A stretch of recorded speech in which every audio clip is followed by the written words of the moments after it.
హుజరాబాద్ పట్టణంలోని మామిండ్లవాడలో పోలీసుల ఆధ్వర్యంలో కార్డన్ సెర్చ్ జరిగింది. ఉదయం వేకువజామునే పోలీసులు మామిండ్లవాడలో ప్రతి ఇంటిని తనిఖీ చేశారు. వాహనాల రిజిస్ట్రేషన్ పేపర్లను తనిఖీ చేసి సరైన ధృవపత్రాలు లేని 55 బైకులు, 9 ట్రాక్టర్లు, 7 ఆటోలు, 1 కారును స్వాధీనపరుచుకున్నారు.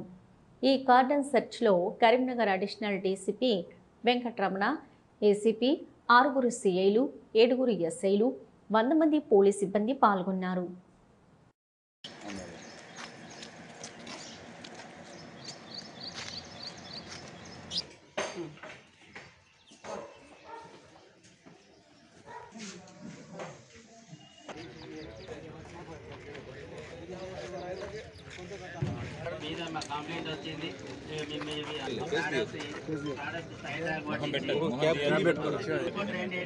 మొత్తం ఒక 55 వెహికల్ సీజ్ చేయడం జరిగింది. ఇందులో 2 wheelers 55, cars 3, tractors 9, autos 7, Bolero 2.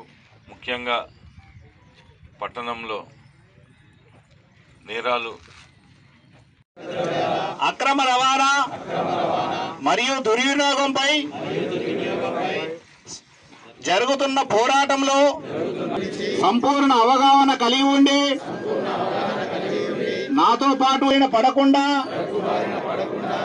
Media మిత్రులారా, ఇక్కడున్న ఓ ప్రజలారా, ఓ యువకులారా, ఈ గాంజాయి అనే డ్రగ్స్ ని సమాజం నుండి అందరూ వెలివేయాలని కోరుకుంటూ, దీనికోసం మాతృదేవోభవ పితృదేవోభవ, మాతృదేవోభవ పితృదేవో